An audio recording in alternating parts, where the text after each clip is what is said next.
Iran middle asset میں واقع جنوبی مغربی ایشیا کا ایک اسلامی ملک ہے۔ آج ایران کو جمہوریہ اسلامی ایران کے نام سے جانا جاتا ہے۔ ایران کے تمام قوانین شریعت اسلامی کے مطابق ہیں۔ ایران ایک ایسا ملک ہے جہاں تیل اور گیس کے بڑے بڑے ذخائر موجود ہیں۔ ایران میں تقریباً 125 ارب بیرل تیل کا ذخیرہ ہے، جو دنیا کے کل ذخیرے کا 10% ہے۔ ایران ہر دن تقریباً 4 بیرل تیل پمپ کرتا ہے۔ آج ایران کا شمار دنیا کے طاقتور ملکوں میں ہوتا ہے۔ آج ایران میں اپنی خود کی battle tank, missile, fighter jet, radar system, submarine, drones وغیرہ موجود ہیں۔ مڈل ایسٹ کے سبھی ملکوں میں ایران کے پاس سب سے زیادہ بیلسٹک میزائلز کا ذخیرہ موجود ہے۔ ایران کی آرمی دنیا کی طاقتور آرمی میں سے ایک مانی جاتی ہے۔ ایران امریکہ اور اسرائیل کو اپنا سب سے بڑا دشمن مانتا ہے۔ امریکہ ایران پر مختلف قسم کی پابندیاں لگانے کے باوجود اسے ترقی کرنے سے نہ روک سکا، اور دن بدن ایران اور مضبوط ملک ہوتا جا رہا ہے۔ لیکن آپ کو بتا دیں کہ ایران ہمیشہ سے ایسا ملک نہ تھا۔ یہ سب اس وقت ممکن ہوا کہ جب فرزند زہرا حضرت آیت اللہ العظمیٰ سید روح اللہ خمینی رحمۃ اللہ علیہ کی قیادت میں ایران میں ایک عظیم انقلاب رونما ہوا۔ ایک ایسا انقلاب کہ جس نے نہ صرف اسلامی طبقوں میں بلکہ پوری دنیا میں ایک ہلچل مچا دی جسے رہتی دنیا تک فراموش نہیں کیا جا سکتا۔ من دولت تعیین میکنم، من تو دهن این دولت میزنم، من دولت تعیین میکنم، من به پشتیبانی این ملت دولت تعیین میکنم، من به واسطه این که ملت مرا قبول دارد.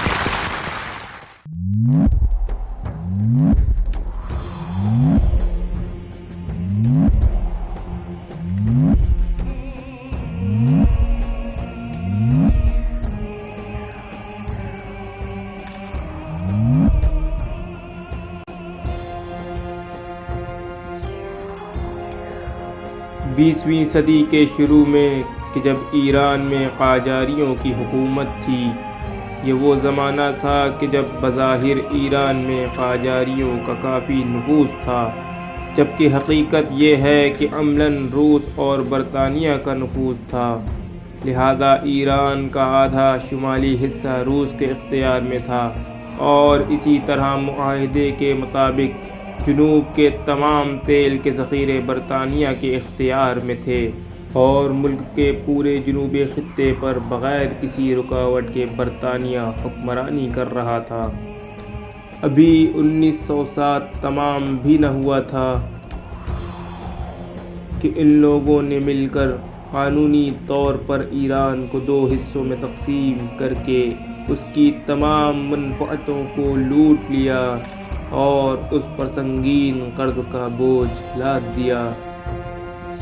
روس اور برطانیہ کے اس نفوذ کے بعد علماء دین کی رہبری میں قاجاریوں کی شہنشاہیت اور روس اور برطانیہ کے خلاف ایرانیوں میں انقلاب کی لہر دوڑ گئی، اور یہ انقلاب مشروطہ کے نام سے معروف ہوا۔ علماء دین اور ان میں سر فہرست آیت اللہ شیخ فضل اللہ نوری نے سن 1906 میں شاہ قاجار مظفر الدین شاہ کو نیا قانون اساسی قبول کر کے اس پر عمل کرنے کے لیے مجبور کیا۔ پہلی عالمی جنگ میں کامیاب برطانیہ نے سن 1919 میں ایران میں ایک نئی حکومت کا اعلان کیا، وہ بھی وثوق الدولہ کی ریاست، اور برطانیہ کی سلطنت کے تحت ایسی حکومت کو منظور کیا گیا جس میں لشکری اور مالی امور کی نگرانی ایران کی حکومت کے ہاتھوں برطانیہ کے مشیروں کے مطابق ہوگی۔ لیکن سید حسن مدرس نے اس قانون کی مخالفت میں قیام کیا اور احمد شاہ قاجار پر دباؤ ڈالا، انہیں مجبور کیا کہ وہ انگریزوں کے ایک طرفہ دباؤ کو نہ قبول کرے۔ اختلاف اتنے بڑھ گئے کہ ملک کے شمال اور جنوب میں لوگ اٹھ کھڑے ہوئے۔ نتیجے میں وثوق الدولہ استعفیٰ دینے پر مجبور ہو گیا۔ اس کے بعد انگریزی حکومت نے ایک ایرانی اخباری نمائندے ضیاء الدین طباطبائی کو وزیر اعظم بنا دیا۔ یہ شخص ایرانی فوج کے افسر رضا خان کے ساتھ شریک ہو گیا تاکہ پائے تخت کو انقلابیوں کے چنگل سے آزاد کرا لیا جائے۔ ضیاء الدین نے تمام مخالفوں کو گرفتار کر کے قید خانے کی سلاخوں میں ڈال دیا، یہاں تک کہ ایران اسمبلی کے روح رواں سید حسن مدرس کو بھی۔ 3 مہینے بعد ضیاء الدین احمد شاہ قاجار کی حکومت کا تختہ پلٹانے والے فوج کے افسر رضا خان کو اپنی جگہ دے کر ہٹ گیا۔ رضا خان نے سن 1926 میں خود کو ایران کا بادشاہ اعلان کر دیا اور یہی پہلوی سلطنت کا آغاز تھا جو امام خمینی رحمۃ اللہ علیہ کے دور میں اپنے عروج پر تھی۔ رضا خان نے تخت حکومت سنبھالنے کے بعد یہ فیصلہ کیا کہ ایران کی کاشتکاری کی آدھی محصولات کا خود مالک ہو جائے، لہذا قانوناً ان کی سندوں کو اپنے نام کر لیا۔ رضا خان جواہرات اور زیورات کو جمع کرنے میں مشہور تھا۔ اس نے اپنی جائیداد اور ملکیت کی حفاظت کے لیے ایک طاقتور فوج بنانے کا عزم کیا۔ رضا خان ترکیہ کے کمال مصطفیٰ آتا ترک کے تجربات کی اندھی تقلید کرتا تھا۔ آتا ترک نے ترکی میں بے پردگی کو عام کر رکھا تھا اور مسجدوں کو میوزیم بنا دیا تھا، لہذا رضا شاہ نے بھی آتا ترک کے نظریے پر عمل کرتے ہوئے سن 1935 میں علماء کو عمامہ پہننے سے منع کر دیا اور مجبور کیا کہ مغربی لباس پہنے، بے پردگی کا حکم نافذ کیا اور حکم دیا کہ ہجری قمری سال پر عمل نہ کیا جائے، اور اسی طرح روز عاشوراء عزاداری امام حسین کو ممنوع قرار دے دیا اور نماز جمعہ کے خطبے کو بند کرا دیا اور قرآن اور دینی تعلیم پر پابندیاں لگا دیں، یہاں تک کہ رضا شاہ کی بیوی معصومہ قم کے حرم میں بے پردہ آتی جاتی تھی۔ جب حرم کے خادم نے اسے مناسب لباس پہننے کے لیے کہا تو محافظوں نے اسے کافی مارا پیٹا۔ رضا شاہ چاہتا تھا کہ ایران کے اسلامی معاشرے کو مغربی معاشرہ بنا دے۔ یہ وہ زمانہ تھا کہ جب امام خمینی قم میں اپنی طالب علمی کی زندگی گزار رہے تھے۔ امام مدرسہ فیضیہ میں رہتے تھے۔ انہوں نے طالب علمی کے زمانے کو جلد ہی تکمیل تک پہنچایا اور وہاں جلد ہی بڑے اساتذہ میں شمار ہونے لگے۔ حوزے میں اصول اور فقہ کے دروس سب سے زیادہ پڑھائے جاتے تھے، لیکن امام خمینی نے اس بات کی پوری کوشش کی کہ طلاب کو اخلاق کا درس بھی دیا جائے اور ان کو تہذیب نفس کا حوصلہ دیں تاکہ شاہ کا جواب بن سکیں اور مغرب نواز ہونے سے روک سکیں۔ اس طرح کے درس کو طلاب نے زیادہ پسند کیا۔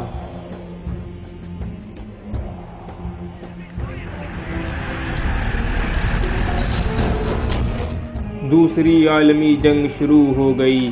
رضا شاہ پہلوی نے جرمن کے ساتھ اتحاد کر لیا۔ جرمن جنگ ہار گیا اور ایران کی فوج کو زبردست شکست کا سامنا ہوا اور ایران کے شمال سے جنوب تک کے حصے میں دشمن کا قبضہ ہو گیا۔ سن 1941 میں تہران میں حکومت گر گئی۔ برطانیہ نے فیصلہ کیا کہ رضا خان کو تخت حکومت سے ہٹا دیں اور اس کو اٹلی کے کسی جزیرے میں جلا وطن کر دیں۔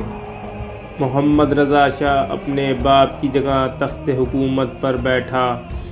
محمد رضا شاہ امریکن نواز شاہ تھا۔ اس کو ایشیا میں امریکہ کا سب سے بڑا دوست کہا جاتا تھا۔ محمد رضا شاہ نے امریکہ کے کہنے پر ایران کو ایک کمیونسٹ ملک بنانا چاہا اور امریکہ کے کہنے پر ہی ایران کو ایک ماڈرن اور آزاد خیال ملک بنانے کے لیے ایران میں پردہ نہ کرنے کا حکم دے رکھا تھا، جس کے مطابق اگر کوئی خاتون باپردہ ہو کر نکلتی تو اس کا پردہ اتار لیا جاتا تھا۔ تاریخ ایران کے اسی حساس دور میں امام خمینی نے اپنی پہلی سیاسی کتاب کشف الاسرار کو نشر کیا۔ ایران میں یہ اس طرح کی پہلی کتاب تھی جو منظر عام پر آئی۔ اس کی نشر و اشاعت پوری طرح پوشیدہ تھی۔ اس کتاب کے مطالب شاہ کے خلاف تھے۔ امام خمینی نے اس کتاب میں علماء دین کی حکومت یعنی نظریہ ولایت فقیہ کو پیش کیا۔ آپ نے علماء دین کو بھی دعوت دی کہ وہ اپنی دینی ذمہ داریوں کو انجام دیں۔ سن 1948 میں عربوں کو فلسطین میں زبردست شکست ملی اور فلسطینی وہاں سے ہجرت کرنے پر مجبور ہو گئے۔ ان کی زمین پر اسرائیلی حکومت بن گئی۔ امام خمینی اپنے درس میں مسلمانوں کی طاقت پر اور زور دیتے ہوئے بارہا عرض کرتے تھے کہ فلسطین کو دوبارہ حاصل کیا جا سکتا ہے۔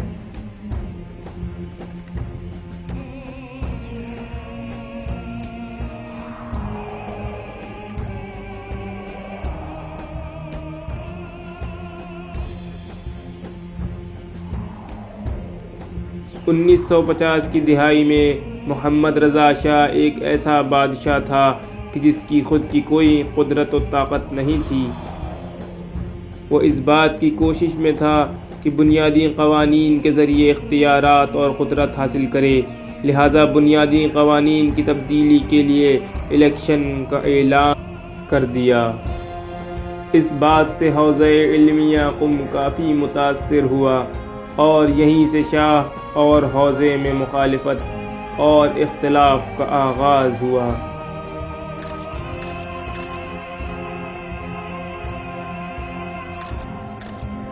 محمد رضا شاہ نے اپنی حکومت کی ابتدا میں بہت ہی محتاط رویہ اپنایا اور خیال رکھتا تھا کہ اس کی حکومت پر ذرا بھی آنچ نہ آئے، لہذا قانون کی تبدیلی کی کوشش سے پیچھے ہٹ گیا۔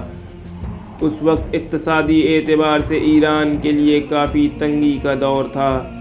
تیل کی بے پناہ دولت کے باوجود جس کا پورا اختیار انگریزی اور روسی کمپنیوں کے ہاتھ میں تھا اور ایران کے لوگوں کو بہت ہی کم فائدہ ملتا تھا، جبکہ شاہ اور اس کے اطراف کے لوگ دن بدن مالدار ہوتے رہے۔ شاہ کے محل کے باہر تہران کے جنوبی علاقوں کو فقر و ناداری نے تباہ کر دیا تھا اور شاہ کی ناانصافی کے خلاف ہر جگہ شعلے بھڑکنے لگے۔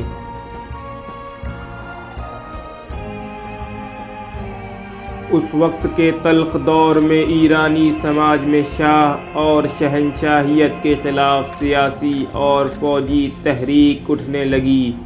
ان میں سب سے نمایاں تحریک نواب صفوی کی مسلحانہ تحریک تھی، جو شاہ کے خلاف برسرِ پیکار ہو گئی۔ اس تحریک میں بہت سے افراد قید ہوئے، جس میں ایرانی پارلیمنٹ کے نمائندے آیت اللہ کاشانی بھی تھے۔ مخالفوں اور انقلابیوں پر حکومت کے زیادہ حملے ہونے لگے، لیکن انقلابیوں نے حکومت کے خلاف اپنی مسلحانہ جنگ کو جاری رکھا اور شاہ کے وزیر اعظم کو حسین امامی کے ہاتھوں قتل کرنے میں کامیاب ہو گئے۔ فوجی عدالت کا حکم جاری ہوا، شاہ امریکہ بھاگ گیا اور 48 دن تک امریکہ کے صدر ٹرومین کا مہمان رہا۔ شاہ نے لوٹتے ہی علی رضا آرا، جو فوج کا کمانڈر تھا، اس کو اپنا وزیر اعظم بنایا۔ ایران کی تاریخ کے اس حصے میں مصدق اور کاشانی نے ایک تحریک چلائی ایک طرف مذہبی لوگوں نے آیت اللہ کاشانی کی قیادت قبول کی تو دوسری طرف روشن فکر افراد نے ڈاکٹر مصدق کی رہنمائی میں تحریک شروع کی کہ جو ایران کے آتھرک آزادی نامی محاذ کے عنوان سے مشہور ہوئی۔ مصدق نے آیت اللہ کاشانی کی پشت پناہی میں تیل کو قومی ملکیت کے طور پر پیش کرنے کا نظریہ پیش کیا۔ رزم آرا نے اس نظریے کو قبول نہیں کیا اور یہ بہانہ کیا کہ ایران کے پاس اتنی صلاحیت نہیں ہے کہ وہ اپنے تیل کے ذخائر کو خود سے چلا سکے، جبکہ ایران کی کمیونسٹ پارٹی نے صرف ایران کے جنوب تک تیل کے قومی ملکیت ہونے کی حمایت کی کیونکہ شمالی علاقے روس کے قبضے میں تھے۔ اس وقت مصدق اور کاشانی نے لوگوں کے ساتھ مل کر ہڑتال کا اعلان کر دیا۔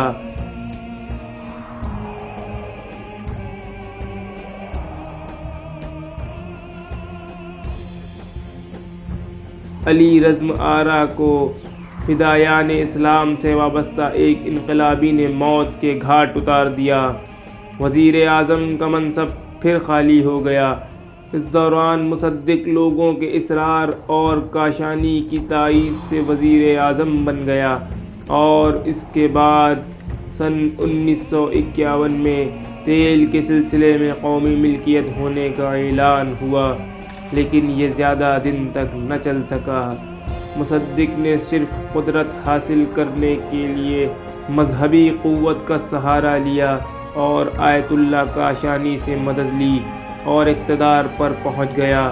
جب مصدق نے اقتدار حاصل کر لیا تو نہ ہی وہ دینی تحریک کا قائل تھا نہ آیت اللہ کاشانی کا قائل تھا، بلکہ وہ اس فکر میں تھا کہ اب آیت اللہ کاشانی کو راستے سے ہٹا کر خود اس میدان میں آگے آئے اور خود حکومت چلائے۔ برطانیہ تیل کی درآمد اور برآمد میں آگے آ گیا، لہٰذا اس نے بیرونی کمپنیوں کے ساتھ ساٹھ گاٹھ کی کہ ایران سے تیل نہ خریدیں، جس کے نتیجے میں ایران میں شدید اقتصادی مسائل کا بحران ہو گیا۔ امریکہ بھی اس بحران کا نقصان دیکھ رہا تھا، لہٰذا اس نے فیصلہ کیا کہ نئی حکومت بنائے۔ 28 مرداد کی بغاوت سے کچھ دن پہلے آیت اللہ کاشانی نے مصدق کو خط لکھا اور خطرے سے آگاہ کیا کہ امریکہ سازش کر رہا ہے۔ باوجود اس کے کہ تم نے ہمارے ساتھ ناانصافی کی، لیکن اس کے بعد بھی میں تمہاری مدد کے لیے تیار ہوں تاکہ اس سازش اور بغاوت کو روک سکیں۔ مصدق نے کہا کہ مجھے لوگوں کی حمایت حاصل ہے۔ آخر کار 28 مرداد کی وہ تاریخ آ گئی جس میں مصدق کے خلاف بغاوت ہو گئی۔ شاہ 3 دن کے لیے ایران سے باہر گیا، فوج نے حکومت کے خلاف بغاوت کر دی اور سن 1953 میں مصدق کو درکنار کر دیا گیا۔ شاہ ایران واپس آ گیا اور اس نے مصدق کو قید کر دیا۔ آیت اللہ کاشانی کو بھی حکومت کی طرف سے متعدد پریشانیوں کا سامنا کرنا پڑا اور نواب صفوی کو امنتی اہلکاروں نے گرفتار کر لیا اور فوراً ان کے خلاف فیصلہ ہوا اور ان کو پھانسی کی سزا دے دی گئی۔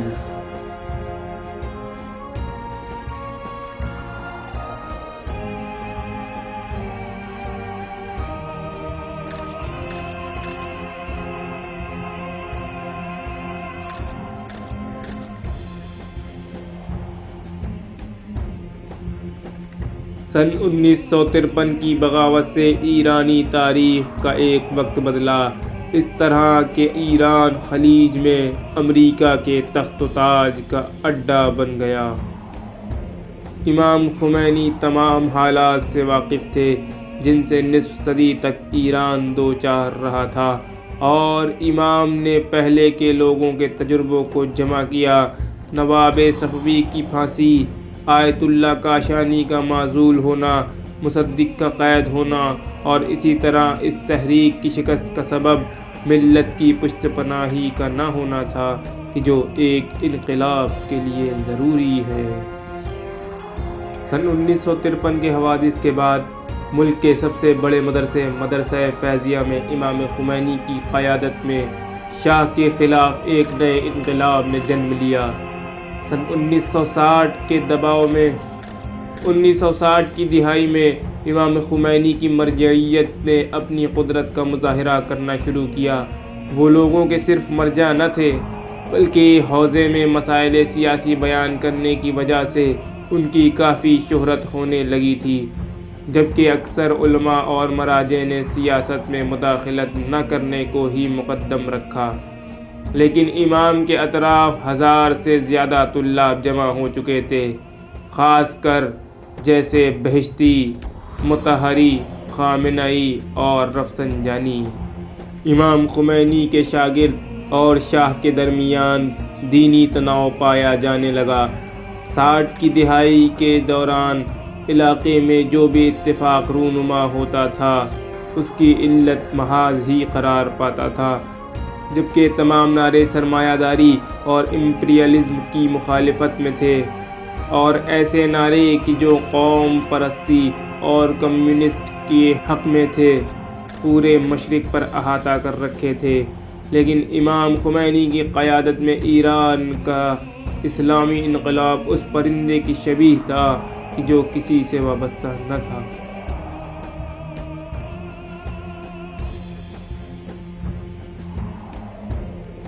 سن 1953 کی بغاوت اور ڈاکٹر مصدق کے معزول ہونے کے بعد ایران کے منصوبہ میں تبدیلی آئی اور 1961 تک محمد رضا پہلوی نے ایران کی خارجی سیاست کو بدل ڈالا۔ اس نے نئے معاہدے کیے اور اپنے ملک کو روس کی مخالفت میں امریکیوں کا ایک محکم اڈہ بنا دیا۔ امریکہ کی حمایت ایران کے لیے دن بدن مضبوط ہوتی گئی، اور وہ بھی اس لیے کہ ایران روس کی سرحد پر تھا کہ جو تقریباً 2500 کلومیٹر کی سرحد ہے۔ اس کے علاوہ خود ایران میں تیل کے ذخائر موجود تھے، اور اس کے اطراف میں پائے جانے والے خلیجی ممالک کے جہاں تیل کے بڑے بڑے ذخائر تھے سب ایران کی سرحد سے ملے ہوئے تھے۔ شاہ نے امریکی کمپنیوں کو تیل کے کنویں ڈھونڈنے اور کھودنے کی اجازت دی، اور کچھ ہی سالوں میں تیل کی پیداوار 340 ملین ٹن ہو گئی، یعنی اس مقدار کے برابر جو 50 سال کے عرصے میں برطانیہ ایران سے چوری کر رہا تھا۔ لیکن جس طرح سے فوج کے لیے شاہ بے انتہا سرمایہ خرچ کر رہا تھا، اس کے سبب حکومت کے اقتصاد کی کمر ٹوٹ گئی۔ سن 1956 میں ایران بغداد کے معاہدے میں شریک ہوا اور عربی اتحاد کے نام پر جمال عبد الناصر اور شاہ نے اسرائیل سے تعلقات بنائے۔ لوگوں کی مخالفت کے ڈر سے شاہ نے ان تعلقات کو پوشیدہ رکھا۔ اس کے نتائج اور فوائد شاہ کے لیے اس طرح ظاہر ہونا شروع ہوئے کہ ملکی امنیت کے نام پر موساد کی مدد سے ساواک نامی ایجنسی بنی، جس میں موساد اور امریکہ کی CIA کے افسر تربیت دیتے تھے۔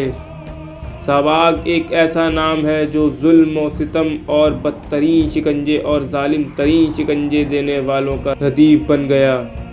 آج بھی ایسے بہت سے ایرانی موجود ہیں جو ان مظالم کو سوچ کر کانپ اٹھتے ہیں، اور آج بھی ان مظالم کے آثار ان میں موجود ہیں۔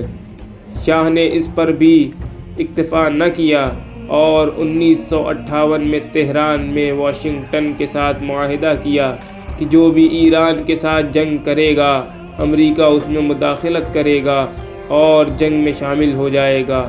اس معاہدے کے تحت امریکہ نے سن 1970 تک تقریباً 70,000 اپنے فوجی ایران میں تعینات کر دیے تھے، اور ساتھ ہی خلیجی ممالک میں ایران اپنی تھانے داری جتانے کے لیے امریکہ سے بڑے بڑے فوجی معاہدے کرنے لگا۔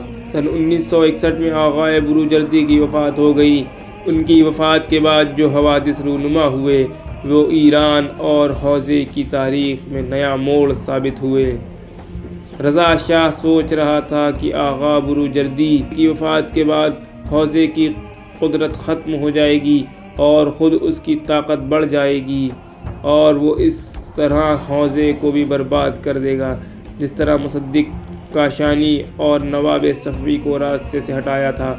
مرحوم بروجردی کی وفات کے 1 سال بعد شاہ نے شہر کے الیکشن کے قانون میں تبدیلی کی اور ووٹ ڈالنے والے اور نمائندے کے لیے مسلمان ہونے کی شرط کو ہٹا دیا۔ اسی طرح قرآن مجید کی قسم کھانے کو بھی ہٹا دیا اور اس کی جگہ آسمانی کتابوں کی قسم کھانے کو طے کیا۔ اسی طرح عورتوں کو بھی الیکشن میں کھڑے ہونے کا حق دیا۔ امام خمینی نے مراجع کرام کو حوزے کے سابق سرپرست آیت اللہ حائری یزدی کے فرزند کے مقام پر ایک تقریب میں بلایا۔ قم کے سارے مراجع اس جلسے میں شریک تھے اور شاہ کے نام ایک خط لکھا۔ کیا تم یہ چاہتے تھے کہ مدرسے اور فنی مراکز بناؤ اور علماء اجازت نہیں دے رہے تھے اور تمہاری مخالفت کر رہے تھے؟ کیا تم چاہتے تھے کہ ایک کارخانے کے اوزار اپنے ملک میں وارد کرو اور علماء تمہیں روک رہے تھے؟ کیا تم ہوائی اڈہ بیڑا بنانا چاہتے تھے کہ آسمان میں پرواز کرو اور علماء نے کہا ہو کہ ایسا نہ کرو؟ ہم کہتے ہیں کہ عورتوں کو برائی کی جگہ نہ لے جاؤ۔ ہمارے پچھلے 20 سال بے پردگی اور عریانی میں گزر گئے۔ غور کرو کہ کیا بلا ہے جو ہمارے سر پر آ رہی ہے۔ بس کرو، ان سب کو ختم کرو اور ہمیں ہمارے حال پر چھوڑ دو۔ اپنے ہاتھوں کو قرآن سے اور خدا کے دین سے اٹھا لو اور بنیادی قوانین کو جھوٹی ترقی اور پیش رفت کے نام پر تبدیل نہ کرو۔ امام نے فوراً اپنے شاگردوں کو حکم دیا کہ ایک کمیٹی بنائیں تاکہ مظاہروں کو منظم کر سکیں اور پوسٹروں کو نشر کریں، اور امام نے اپنے شاگردوں سے کہا کہ وہ شاہ کا خط لوگوں میں عام کر دیں۔ شاہ کا خط علماء اور حوزے کی توہین کے نام سے منتشر کیا گیا اور کچھ ہی دیر میں ایران کی سڑکیں شاہ کے خلاف بھپری ہوئی عوام سے بھر گئیں۔ 6 مہینے تک مظاہرے ہوتے رہے اور ایران کی عوام ہر مرحلے میں موجود رہتی تھی، یہاں تک کہ شاہ نے مجبور ہو کر امام خمینی کے علاوہ ان تمام مراجع کی خدمت میں ایک ٹیلی گرام بھیجا کہ وہ بنیادی قوانین کو تبدیل نہیں کرے گا، لیکن امام نے اصرار کیا کہ شاہ کی طرف سے بنیادی قوانین کو تبدیل نہ کرنے کا فیصلہ چند سطر میں چھپا کر مراجع کو ٹیلی گرام کرنے پر اکتفا نہیں کیا جائے گا، بلکہ شاہ کو رسماً لوگوں کے سامنے اس فیصلے کا اعلان کرنا ہوگا۔ شاہ نے مجبور ہو کر امام کی بات مان لی اور ملک کے کثیر الاشاعت اخبار میں اس بات کا اعلان کیا۔ محمد رضا شاہ کے عیش و عشرت، اسلحے کی دوڑ اور فوج کے خرچ سے ایران کا اقتصاد کافی بحران کا شکار ہو گیا اور 5 سال کی مدت میں 3 حکومتیں بنیں اور اس سے بھی اقتصادی حالات ٹھیک نہ ہو سکے۔ تہران کے جنوبی علاقوں میں فقر و فاقہ کا غلبہ تھا، لوگوں کے گھر بوسیدہ تھے، جہالت لوگوں میں اس قدر عام تھی کہ ہر 5 لوگوں میں صرف ایک ہی آدمی لکھ پڑھ سکتا تھا۔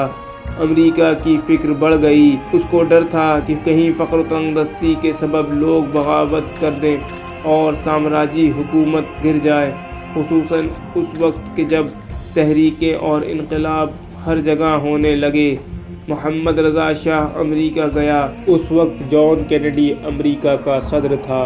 واشنگٹن سے لوٹنے کے کچھ دنوں بعد محمد رضا اصلاحات کی لسٹ ظاہر کرتا ہے کہ جو بعد میں شاہ اور عوام کے درمیان انقلاب سفید کے نام سے مشہور ہوئی۔ یہ اصلاحات 6 نکات پر مشتمل تھی۔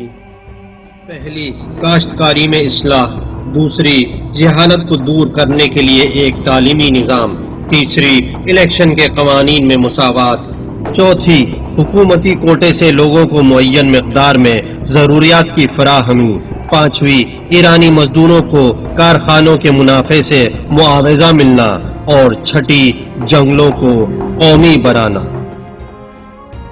شاہ نے اپنے سفید انقلاب کے سلسلے میں بہت تبلیغ کی اور خود ٹریکٹر پر سوار ہوا اور کسانوں کو زمین کے 10 کاغذات دیے، اور شاہ کے خلاف امام خمینی کی تنقیدوں نے کافی زور پکڑا۔ اور امام نے اعلان کیا کہ شاہ کا اقتصادی کام قانون اسلامی کے خلاف ہے اور قانون اساسی اس کو اس بات کی اجازت نہیں دیتا ہے۔ حوزہ علمیہ قم نے فتویٰ دیا کہ شاہ کا کام دستور العمل اور اسلام کے قوانین کے خلاف ہے۔ علماء کا یہ فتویٰ لوگوں کے مظاہرے کرنے کے لیے کافی تھا۔ پورے شہر نے مظاہرے کیے، بازاروں اور محلوں میں مظاہرے ہوئے۔ اس موقع پر شاہ نرمی کا مظاہرہ کرنے لگا تاکہ حوزہ علمیہ سے اس کا آمنا سامنا نہ ہو جائے۔ اس کی کوشش تھی کہ نرمی کا مظاہرہ کر کے حوزے کی مشہوریت کو کم کر دے اور اپنے انقلاب سفید کے تمام دفعات کا ریفرنڈم کروا کر عوام سے اس کی مشہوریت حاصل کرنے کے لیے قم جا کر علماء سے ملاقات کرے۔ امام نے شاہ کے استقبال کے حرام ہونے کا فتویٰ دیا، جو سب جگہ منتشر کر دیا گیا۔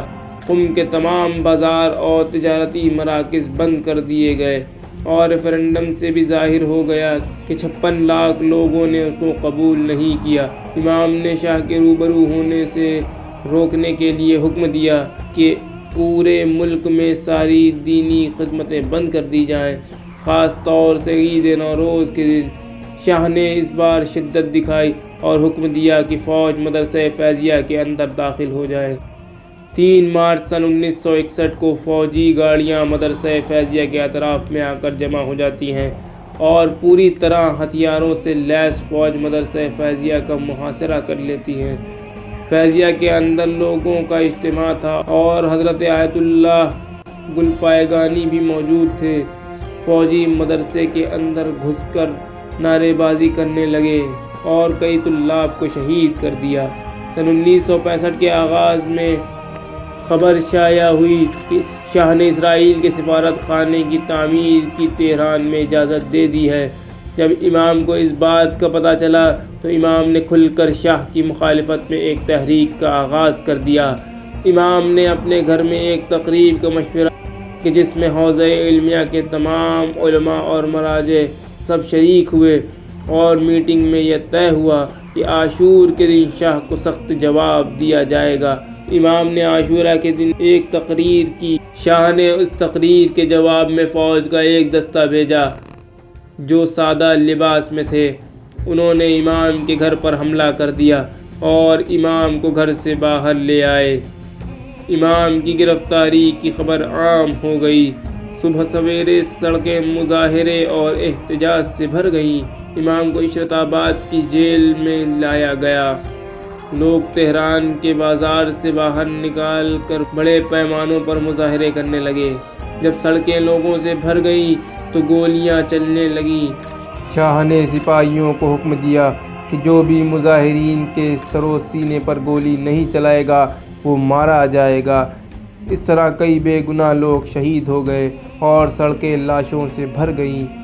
مغربی خبر نگاروں نے مرنے والوں کی تعداد کو ہزاروں میں بتایا ہے۔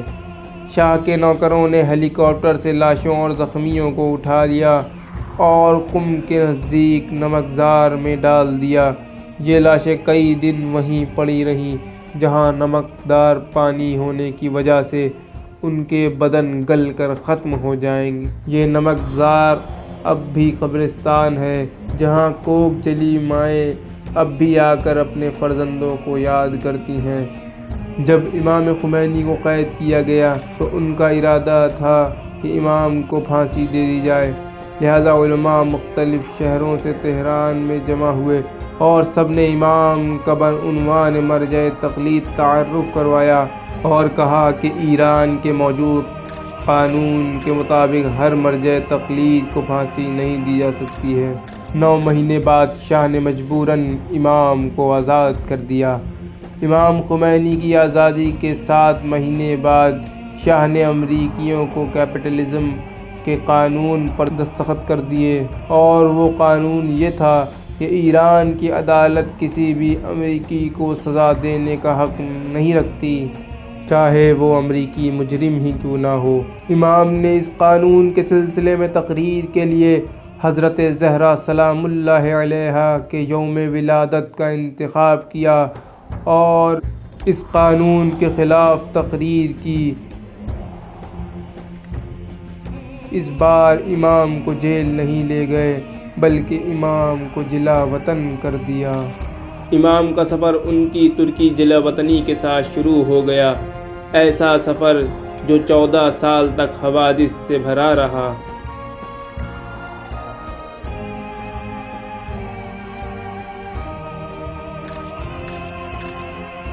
ترکیہ میں قیام کے دوران حکومت ترکیہ کی جانب سے امام کو روحانی لباس پہننے کی اجازت نہیں تھی۔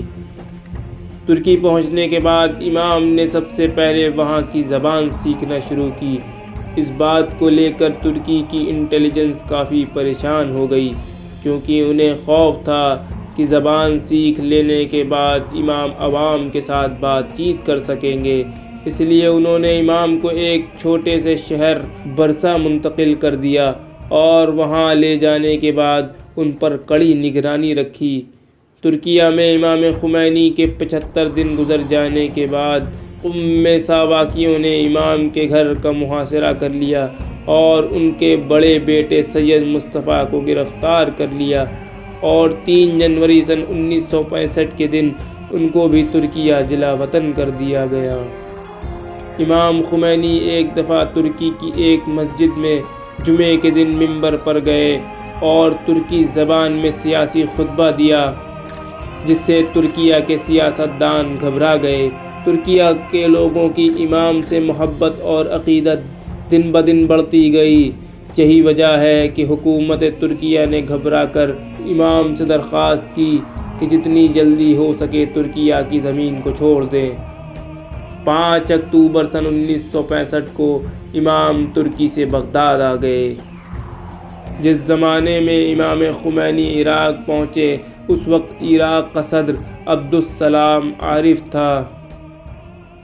امام نے بغداد میں اپنے لیے جس پہلی جگہ کا انتخاب کیا وہ شہر کاظمین تھا۔ 2 دن کے بعد امام کاظمین سے کربلا گئے اور وہاں 1 ہفتے تک سید محمد شیرازی کے مہمان رہے۔ اس کے بعد امام نجف چلے گئے اور نجف میں 13 سال تک حرم مولا علی علیہ السلام کے پاس ایک گھر میں قیام کیا۔ امام کی جلا وطنی کے دور میں ان کے شاگردوں نے انقلاب کو جاری رکھا اور خود کو گروہی شکل میں ظاہر کیا اور انقلابی طاقتوں کو جمع کیا، کمیٹیاں بنائیں، شہروں میں انقلابی گروہ بنائے اور اپنے رہبر کے سلسلے میں لوگوں کو بتایا کہ کیسے شاہ نے ان کو جلا وطن کر دیا۔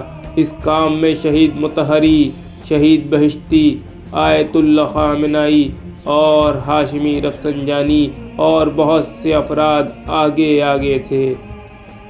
شاہ کی یہ کوشش تھی کہ امام خمینی کی تحریک کو روک دے، جبکہ اس کے جلا وطن کرنے سے اس نے امام کا کام آسان کر دیا تھا کہ جس سے شاہ کے خلاف ٹیمپلیٹ لکھ کر نظام شہنشاہیت میں بیچنے کا موقع ملا۔ اس زمانے میں امام کے بیانات پوشیدہ طور پر فوٹو کاپی ہوتے تھے جو مخفی طور پر شام اور کویت کے راستے ایران بھیجے جاتے تھے۔ عراق میں جب عباسیوں کی حکومت آئی تو انہوں نے امام خمینی پر بہت سی پابندیاں لگا دیں۔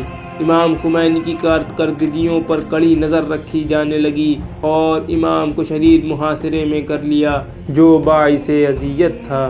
عراقی حکومت کو اس بات کا احساس ہو گیا تھا کہ امام کی موجودگی ان کے لیے کافی پریشانیاں کھڑی کر رہی ہے، اس لیے امام پر دباؤ ڈالنا شروع کیا اور امام کو کافی تنگ کرنے لگے۔ عراقی حکومت نے ان لوگوں کو گرفتار کرنا شروع کر دیا کہ جو امام سے ملنے آتے تھے، جس وجہ سے امام گھر میں ہی محدود ہو کر رہ گئے۔ اسی زمانے میں ساواکیوں نے نجف میں امام خمینی کے بڑے فرزند سید مصطفیٰ خمینی کو شہید کر دیا۔ امام اپنے بیٹے کی شہادت پر بہت غمزدہ تھے، لیکن امام نے اپنے بیٹے پر گریہ نہیں کیا بلکہ امام حسین علیہ السلام پر گریہ کیا۔ نجف کے حالات خراب ہونے لگے۔ امام کے گھر کا شدید محاصرہ ہونے کی وجہ سے لوگ ان سے ملاقات نہیں کر سکتے تھے، لہٰذا امام نے ہمیشہ کے لیے عراق چھوڑنے کا فیصلہ کر لیا۔ امام بغداد آئے اور پیرس کی سب سے پہلی اڑان میں ٹکٹ خریدا۔ 6 اکتوبر سن 1978 کو امام فرانس آ گئے۔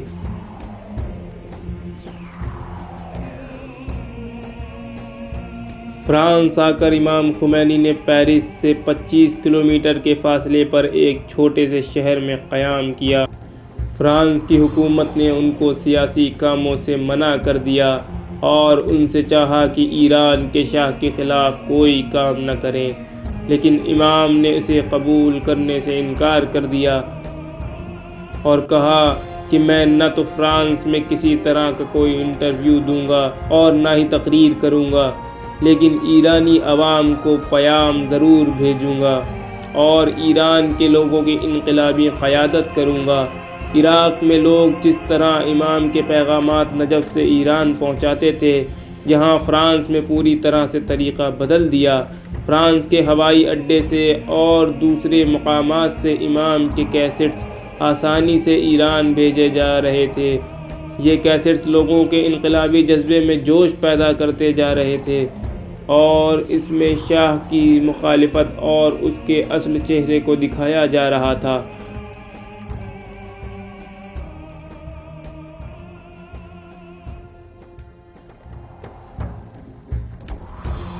شاہ امام کی ترکی جلا وطنی کے بعد 13 سال تک آرام سے رہا اور جو دل چاہا کیا، اور اس مدت میں ایران میں قابل توجہ کوئی بھی واقعہ رونما نہیں ہوا۔ ہاں اتنا ضرور تھا کہ نجف سے امام کے بیانات منتشر ہونے کی بنا پر شاہ فکر مند رہتا تھا، لیکن بہت زیادہ پریشان بھی نہیں تھا، کیونکہ بظاہر اس کے سامنے کوئی نقصان دہ کیفیت نہیں تھی۔ عملی طور پر ہر چیز پر اس کا قبضہ تھا، جبکہ امام کے زیادہ تر شاگرد ساواک کی جیل میں تھے۔ اگر ماحول کا جائزہ لیا جائے تو انقلاب کا کوئی اثر نہیں دکھائی دے رہا تھا، لیکن 3 مہینے کے اندر ایران کا سیاسی میدان تہوبالا ہو گیا۔ کسی کو بھی اس کی امید نہیں تھی۔ شہر تبریز کے رہنے والوں نے آغا مصطفیٰ خمینی کے چہلم کے دن کی مجلس برپا کی۔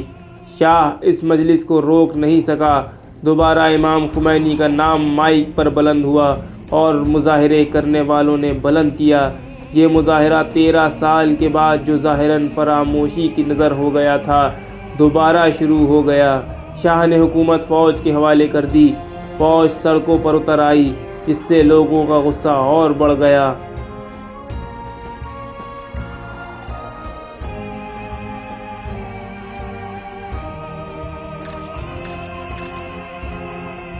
ایران میں صفوی دور سے ایک ایسی سیاسی صورتحال تھی کہ تخت حکومت پر شاہ کی قدرت تھی اور مرجعیت دینی کی بھی قدرت تھی۔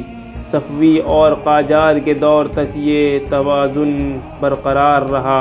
دینی مرجعیت چاہے قم میں ہو یا نجف میں، دونوں برقرار تھے، لیکن پہلوی حکومت نے اس قدرت کو ختم کر دیا۔ اس توازن کو ختم کرنے کی شاہ کو بہت مہنگی قیمت ادا کرنی پڑی۔ یہیں سے لوگوں میں عظیم انقلاب کے جذبے کی بنیاد پڑی۔ جب وہ مضمون شائع ہوا تو ایران کی عوام اور حوزہ علمیہ کے طلاب شہر قم میں شاہ کے خلاف کھڑے ہو گئے اور کافی لوگ شہید بھی ہوئے۔ یہ کہا جا سکتا ہے کہ یہیں سے اس عظیم انقلاب کی شروعات ہوئی۔ شہر تبریز میں قم کے شہداء کا چہلم بڑے شان سے منایا گیا اور کافی مظاہرات ہوئے اور لوگ شاہی نمائندوں سے برسرے پیکار ہو گئے، جس میں کچھ لوگ شہید ہوئے۔ اس کے بعد یزد میں تبریز کے شہیدوں کا چہلم منایا گیا اور وہاں بھی کچھ لوگ شہید ہوئے۔ پھر ابادان میں یزد کے شہداء کا چہلم منایا گیا اور کچھ دن بعد یہ خون تمام ایران کی عوام کی رگوں میں دوڑنے لگا اور یہ شروعات تحریک اربعینی کے نام سے مشہور ہوئی۔ اب سب لوگ غصے میں تھے اور پورے ملک میں انقلاب کے شعلے بھڑک اٹھے۔ حالات بدتر، خطرناک اور خونی ہو گئے۔ ساواک نے لوگوں کو گرفتار کرنا شروع کیا۔ خصوصاً یونیورسٹی کے طالب علموں کی کافی زیادہ تعداد کو گرفتار کر کے جیل میں ڈال دیا تھا۔ سن 1978 میں عید الفطر کے موقع پر امام خمینی کے ایک شاگرد ڈاکٹر مفتح نے نماز عید پڑھائی۔ اس کے بعد لاکھوں لوگوں نے مظاہرے کیے۔ بہت سے لوگ کفن پہن کر شاہ کے خلاف اپنی مخالفت دکھا رہے تھے۔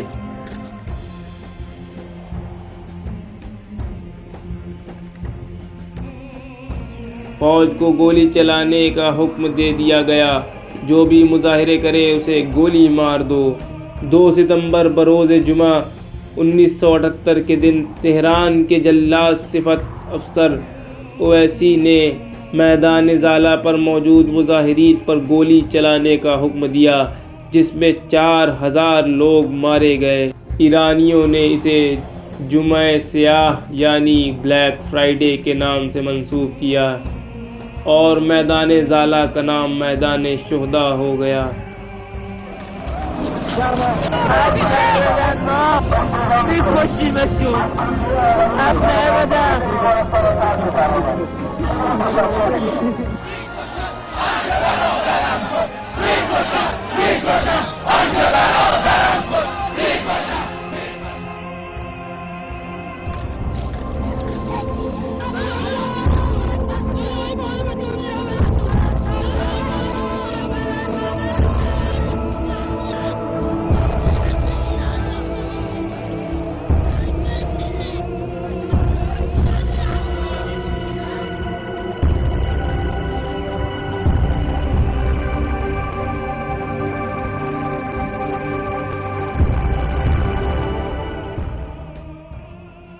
امام خمینی کی سیاست یہ تھی کہ فوج سے بغیر کسی معرکہ آزمائی کے ہتھیار ڈلوا لیں۔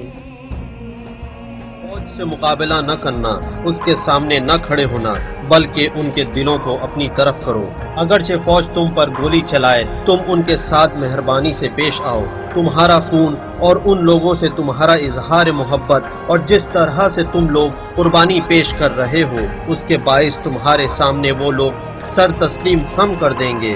شہید کا خون ایسا ناقوس ہے کہ جو خود لاکھوں لوگوں کو بیدار کر دے گا۔ بالکل شاہ کی نوکری نہ کریں، کیونکہ شاہ خود شیطان ہے اور آپ لوگ خدا کے کمزور بندوں کے خدمت گزار ہیں۔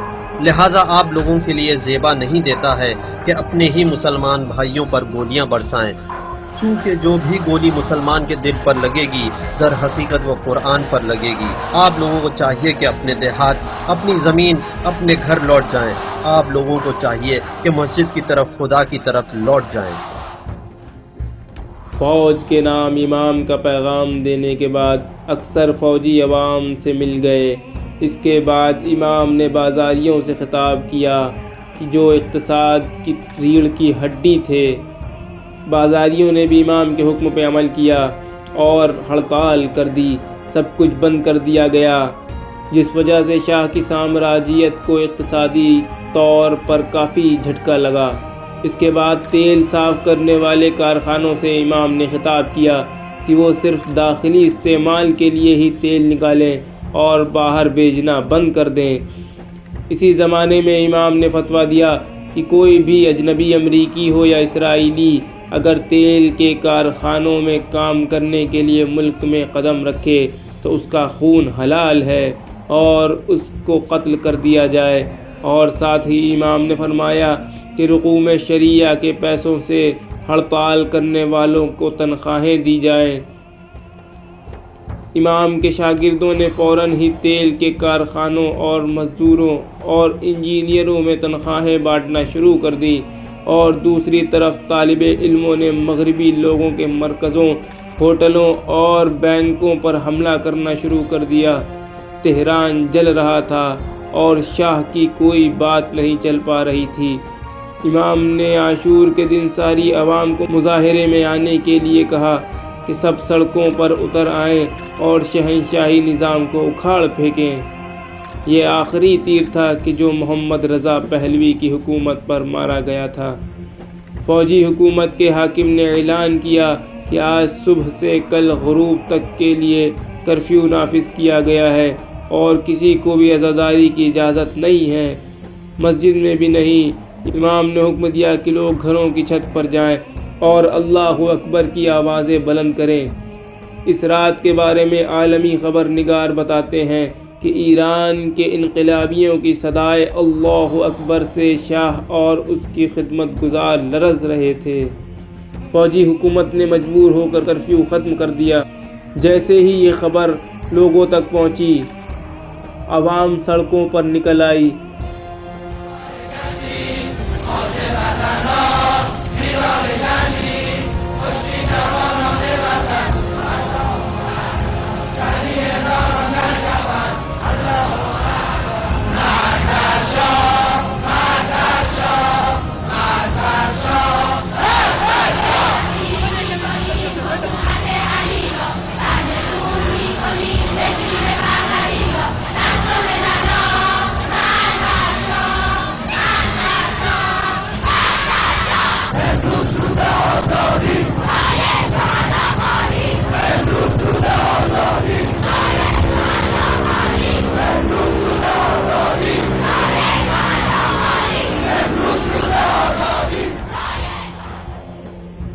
شاہ نے فوجی حکومت کو ختم کر دیا اور اپنے پرانے دشمن قومی محاذ والوں کے پاس جا کر حکومت ان کے حوالے کر دی تاکہ اس مکاری کے ذریعے وہ انقلاب کی شدت کو کم کر سکے۔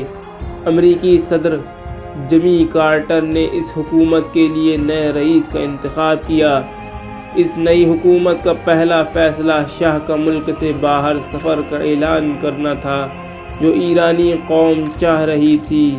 بختیار کی حکومت بننے کے 10 دن بعد شاہ مہرآباد ایئرپورٹ پر پہنچا اور جنوری 1979 کو شاہ نے ایران سے فرار اختیار کیا، اس امید کے ساتھ کہ جلد ہی واپس لوٹ کر آئے گا اور بختیار انقلاب کے شعلوں کو خاموش کر دے گا، لیکن وہ نہیں لوٹا اور اس نے ایران کو پھر کبھی نہیں دیکھا۔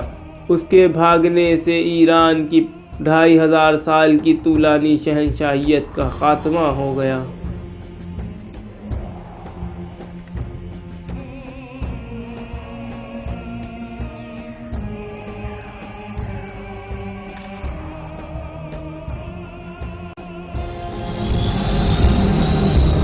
شاه با فرعیش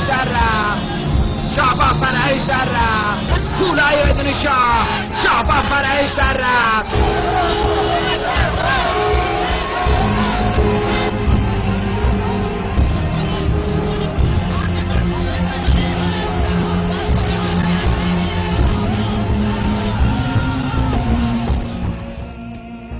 شاہ کے فرار کرنے کے بعد امام نے لوگوں سے انقلاب جاری رکھنے کو کہا تاکہ وہ بختیار کی حکومت کو بھی گرا دے۔ لوگوں نے اس آواز پر لبیک کہا۔ شاہ کے فرار اور بختیار کی حکومت بننے کے کچھ دن بعد امام نے ارادہ کیا کہ ایران واپس جائیں، لیکن بختیار نے ایئرپورٹ کو بند کر دیا اور شاہ کی فوج نے ایئرپورٹ کو گھیر لیا۔ ایران کے مختلف شہروں سے لاکھوں کی تعداد میں آئے ہوئے ایرانی ہوائی اڈے کے اطراف کی سڑکوں اور چوراہوں پر جمع ہونے لگے اور اس ہجوم نے ایک بڑی آہنی دیوار کی طرح ایئرپورٹ کا محاصرہ کر لیا۔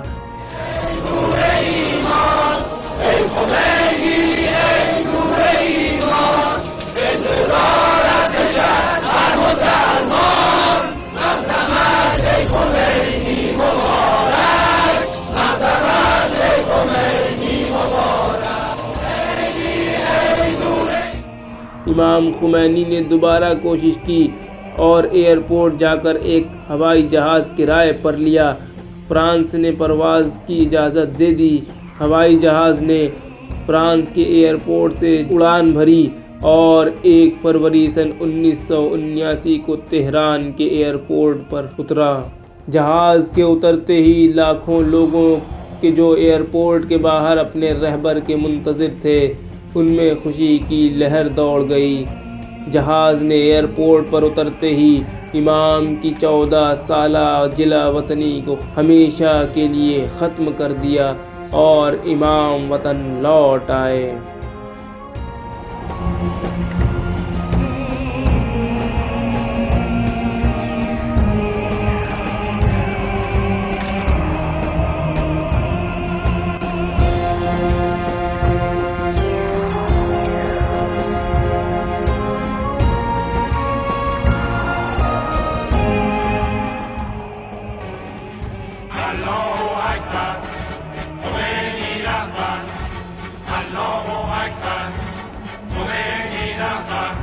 این بانگ آزادی کز خاوران خیزد، فریاد انسان هاست کز نای جان خیزد، اعلام توفان هاست کز هر کران خیزد، آتش فشان قهر ملت های در بندد، حبل المتین توده های آرزومندند.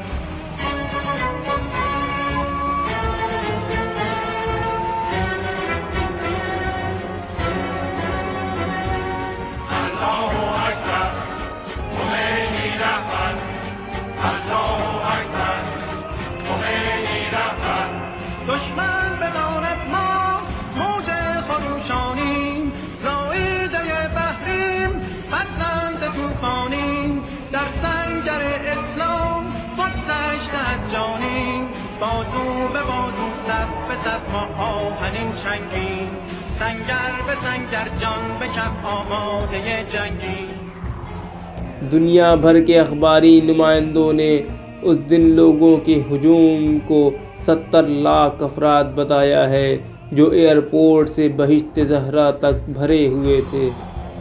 وہ گاڑی جس میں امام خمینی بہشت زہرا تک آ رہے تھے لوگوں کے ہجوم کے سامنے جواب دے گئی۔ دفاعی فوج نے امام کو لے جانے کے لیے ایک ہیلی کاپٹر کا انتظام کیا۔ امام ہیلی کاپٹر پر سوار ہو گئے جو انہیں اسٹیج کے پاس لے گیا۔ امام نے بہشت زہرا میں ایک طویل تقریر کی۔ امام کی تقریر ایک کھلا ہوا اشارہ تھی کہ حکومت مذہبی لوگوں کی ہو، حکومت کی باغ ڈور ان کے ہاتھوں میں ہو، اور امام نے اعلان کیا کہ حکومت فقیہ جامع الشرائط کا حق ہے۔ اگرچہ امام جلا وطنی سے لوٹ آئے تھے لیکن انقلاب ابھی تک کامیاب نہیں ہوا تھا۔ ضروری تھا کہ بختیار کی حکومت ختم ہو اور فوج اپنا رویہ بدلے اور انقلابیوں کے ساتھ ہو جائے۔ کچھ دیر بعد معرکہ شروع ہو گیا اور تہران کی سڑکوں پر جھڑپیں ہونے لگیں، اور کافی مقابلے کے بعد لوگوں نے ہوائی فوج کا محاصرہ توڑ لیا۔ اس وقت بختیار نے وزرائے امنیت کے ساتھ ایک جلسہ کرنے کے بعد اعلان کیا کہ 4 بجے عصر سے 11 فروری کی صبح تک کرفیو نافذ کیا گیا ہے۔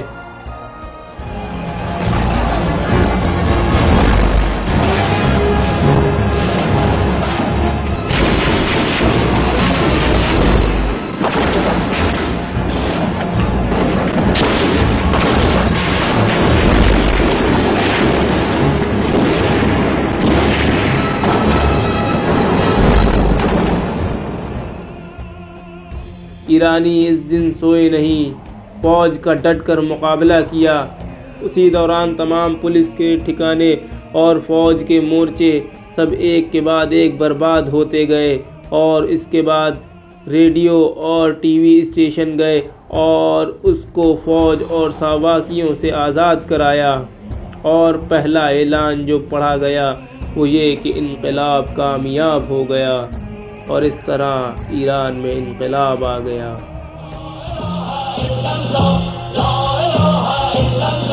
ایران ایران ایران رگبار مسلسل ها، ایران ایران ایران رگبار مسلسل ها، ایران ایران ایران مشته شده بر ایوان، مشته شده بر ایوان، ایران ایران ایران رگبار مسلسل ها، مشته شده بر ایوان.